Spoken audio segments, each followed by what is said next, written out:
Hi, Debbie Mack here, and I actually got dressed today. It's a Sunday, and I'm normally spending it in my pajamas, but I'm here at the at Savage at the Baldwin Hall, and I've had the pleasure of taking part in an anti-hatred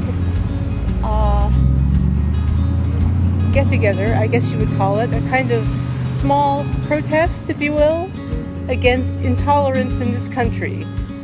And let me see if I can get the group in the background. You probably can't see them because they're in the shadows, but there they are. They're over there, and I'm standing here right now, and I'm going to share some of those experiences with you. Yes, my name is Dave Robinson, my wife Belinda. We moved to Savage about 5 years ago.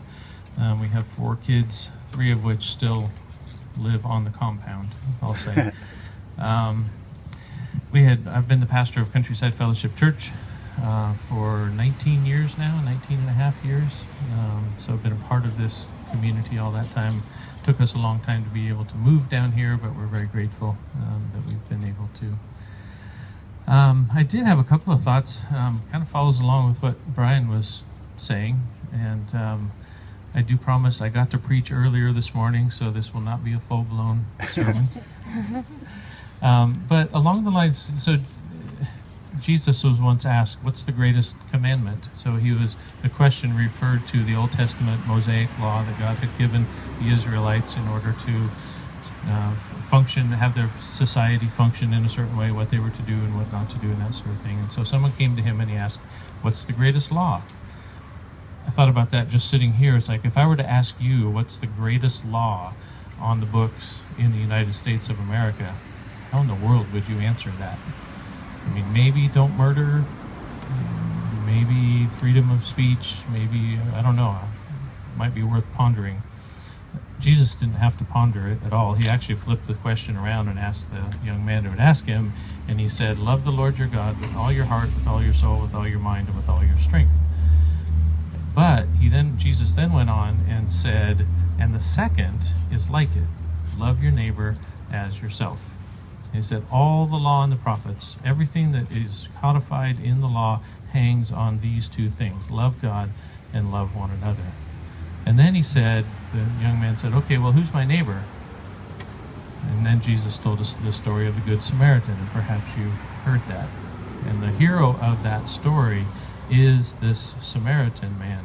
Now, if you know the culture at the time at all, the Samaritans and the Jews did not get along at all, to the point where a good Jew, instead of traveling from Jerusalem up to Galilee or up into that region, they'd have to pass through Samaria. So they wouldn't do that because that would make them have to associate or see or be in the vicinity of Samaritans. They would actually cross over the Jordan River, go up the east side of the river, cross back over in order to avoid that. They were despised people. And and Jesus said, this is your neighbor who you are supposed to love. It wasn't just the people that they were comfortable with. It wasn't the people that they, sort of their family, the ones that they knew that they were supposed to love. It was everyone. So, yeah, it's pretty hard sometimes to love people that you disagree with, to love people that you're fearful for your well-being about. I understand that. And there is a time, I mean, there is evil in the world, and that evil at times must be fought in very real ways, and we see that throughout our history. There's no denying that at all. But on a level like this, I didn't come here to fight at all. I'd rather come here to love. And I think that in a group like this, we have a real opportunity to do that. And I think by doing that and getting to know our neighbors, getting to know people through the community association, through the churches, through what goes on in this community, just walking around and talking to people. My cousin thinks that air conditioning did more to hurt communities than just about anything else. Because we all sit in our houses in air conditioning because it's so much more comfortable than the front porch that's 95 degrees. But then you don't get to talk to the people who are walking by or on their porch and wave to them and get to know them. So just be hot. Go out, talk to people. And I think in doing that, we really do express love. And I actually think those two commands, love God and love your neighbor, are very much related. Because sometimes it's difficult to love God, who is up there somewhere, and we don't always feel him, and we know he's around, but where and how do I interact with him? But I think one of the ways that we actually do love God is by loving the people that he has created. So something like this is a great opportunity to do that. And I would just encourage all of us to look for opportunities to interact with people in a loving way, in a way that says, I value you, you're important, you know? And I think that really does go a long ways. And then when something happens within the community, when perhaps some difficulty comes up, that we say, wow, this is really hard, and this might be something that would divide us, and something that where there might even, be something nasty that happens. We can say, oh wait, I know that person on the other side, and they're a good person, and we had a couple of conversations, and so maybe what I'm seeing on the other side of the fence or the wall or the line isn't quite accurate. So my encouragement would be for us to, as we're doing here, in whatever increasing way we have opportunity to do, is to really take that command to love each other to heart. I came back to the United States. I met my husband, who is a black person. I was shocked at the type of hatred that I have experienced off and on, having traveled up and down the East Coast in California where my parents live. I never would have imagined being the partner of someone with skin darker than mine would put us in, at times, jeopardy. I think that love is a wonderful idea, but when you are faced nose to nose with someone who does not like you because you are with someone whose skin is different from theirs, there's not much love, I can tell you, that I have for that person. It's total fear. I think that coming together like this group has is very important as a grassroots kind of effort to be able to fight that kind of prejudice at a grassroots level. We can never become too complacent in our idea that people will change, because they won't. We must be totally vigilant. I was shocked to hear what you said about Howard County accepting money to pick up immigrants. Shocked. To hold them. Oh, okay. Okay. Yeah, we'll have to talk to Mr. Kittleman about that. Well, at least they get better support services here than they do in some places. Yeah, yeah. But it's a picking them up part of Yeah. them up. But I really feel that we cannot become complacent about who we are because we're white. That's not going to do it. We have to fight this prejudice against black, brown people, Jewish people, immigrants, as you said. And I think being a part of this community has certainly been wonderful for me. I love this community, but thank you anyway. Thanks. My Jewish Jewish friends and my Muslim friends and atheist friends, yes. And I get reminded of that because one of my closest friends, many of my closest friends are atheists, and half of my family is. But, you know, everybody needs, if people are feeling in danger, they need to know that they have the support. And that was actually one of the things that I had in my mind coming here, was to have a group of people seeing in the neighborhood that we know that we are safe people, that we will not tolerate it. If we see somebody using racist language, sexist language, generous language, making people feel unsafe, that we are not going to stand passively by and allow that to continue. Nothing else is going to change if people are feeling threatened and fearful. And that's the first step. You can't have Nazis walking down our streets. It's not acceptable for Ku Klux Klan to be marching, burning crosses, and doing scary things to people. When I go to the jail and when I'm talking to my friends there that are in there for immigration issues, you know, and I hear their stories, and, you know, I have a chance to try to help them and their families and stuff. But when I'm out in the rest of the world, you know, how do you let it be known that you're safe for people? You know, if you're in trouble, I'm a safe person to turn to. Like, you can't walk around with a sign saying, you know, I'm there for you, you know. So I'm not a protest person. I really am not. I work full time. I've got 5 dogs. You know, I barely have time to sit down at night. But it just sometimes it just seems like you have to overcome your. And I'm an introvert, so my happiest time is when I go in the backyard with my dogs and nobody else is around. But, you know, sometimes you have to overcome your natural inclinations and get yourself out there and visible. That this is not something I agree with, and I promise, if I see people putting Ellen and her husband at risk, or you at risk, or any of my friends that are in danger at risk, I will do whatever I can to stop that behavior and make people safe again. Thanks, Rob. Rob's going to get up and say a word.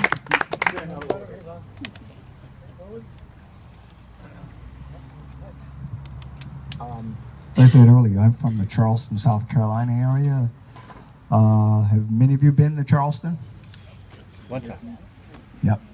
Well, you know, there was a time when there were more black people in the city of Charleston as slaves than there were whites.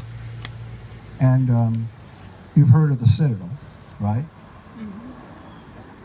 Mm-hmm. Do you know why the Citadel was founded? Well, in 1822, there was a black minister in Charleston by the name of Denmark Vesey. He and 35 of his friends were hung and buried where we do not know. But after the hanging, allegedly because they were going to cause a slave riot, they put together a unit of about 50 people with the single task of monitoring black people in Charleston. That 50 people unit became what you know today as the Citadel.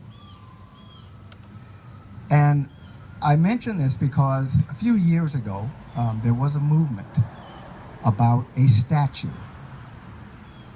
A movement in Charleston to erect a statue in the honor of Denmark Vesey.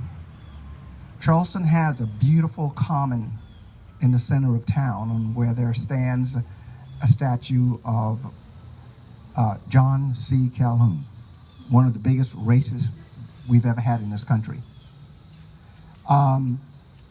When a statue was proposed for Mr. Vesey, and it was proposed that he be put on the common green there in the center of Charleston, the group who owned that piece of property, not the city, a white group, said no.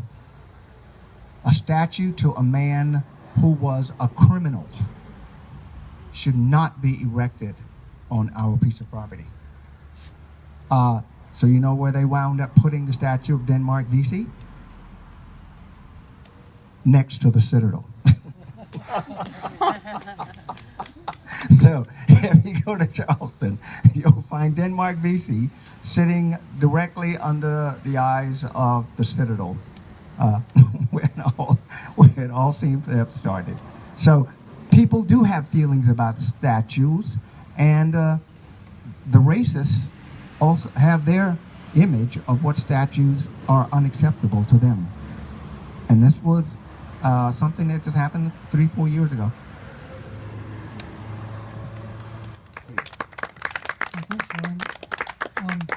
I was born in Alabama, Athens, Alabama, and I have lived now in Howard County 71 years. I was born, 3 years old when I came here. Yesterday was my birthday, okay, so I became 74, so 3 years in Alabama, 71 years here. And I grew up not far from here. It's called Jessup, but I don't know that it's really Jessup. That's a mailing address, I think. But very close to. And I graduated from Harriet Tubman High School. So I hope I'm growing too, along with the growth and changes that are coming about in Howard County. My mother was, both my parents were very active in activities in the county. And my mother was the second woman on the school board, the first black on the school board. And of course, many changes came about. Rouse was coming in and was worked very. She was sent out different places in the country to study school systems. And everybody, I think, has been learning, still learning a lot about Howard, Columbia, and the county itself. Yes. And actually, I'm a member of the Baha'i faith, and we believe in the oneness of God, in the oneness of mankind, and the oneness of religion. That is the basic teaching, love. All the religions have, I think, as a basic thing, love, loving one another. We all have that in common. And if I may read a prayer from some of the writing, it's okay? This particular one is for America. It was written by the son of the founder of the faith, Baha'u'llah.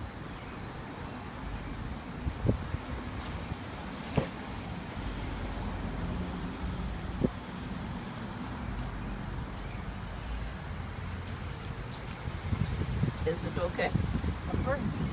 Yes. O thou kind Lord, this gathering is turning to thee.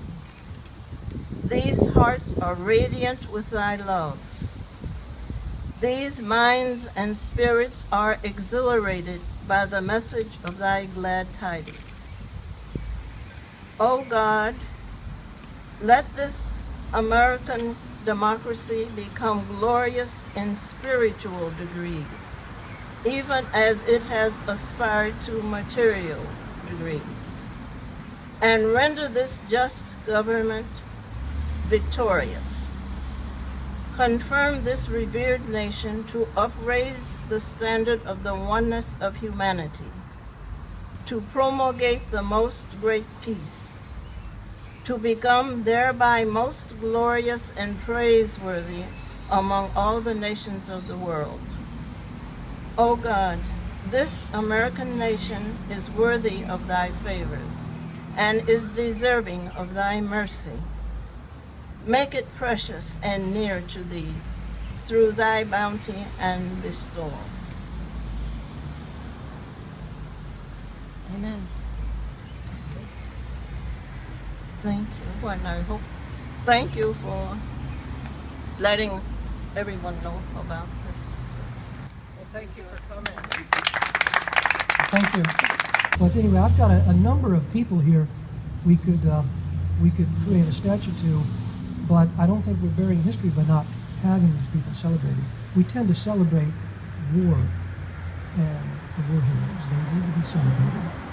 But we have great humanitarians, and we have great technologies that have brought people together, and great institutions that have survived this long to form a more perfect human. And last, I'll say, with the Articles of Confederation, our forefathers got together and used institutions from Greece.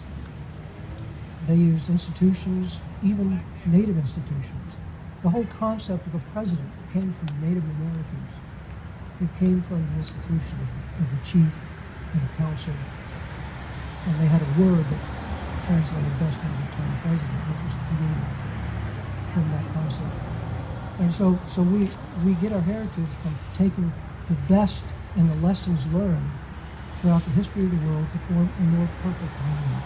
And so we're more than one person. That's all I wanted to say. And messages of hope, positive messages to our representatives can be a powerful thing when they're on a postcard. So instead of rolling your eyes, pick up a finger and write a postcard. It goes straight to your representatives. Short messages. They can tally. They often do tally messages.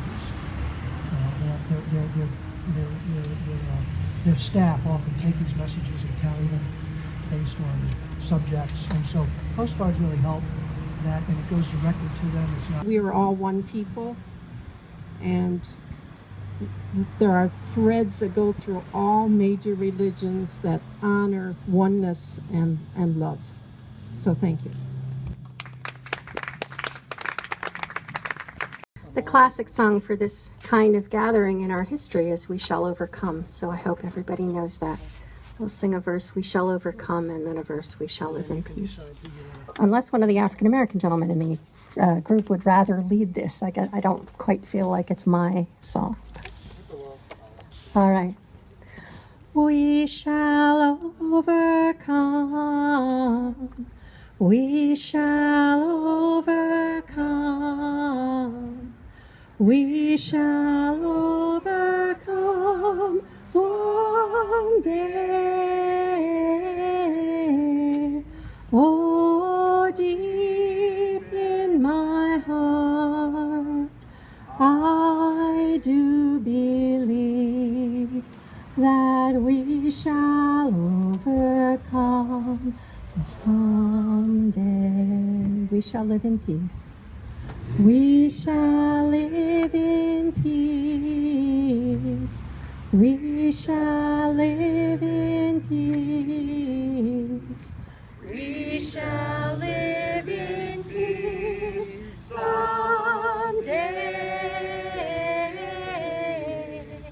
Oh, deep in my heart, I do believe that we shall live in peace someday. Thank you so much. Amen. I really want to thank everybody for coming. I don't know about how everybody else feels, but it really helped me feel better to see people come out today, because I've been really discouraged and kind of depressed about things that have been happening. So thank you all for showing up. Thank you. Thank you. Thank you.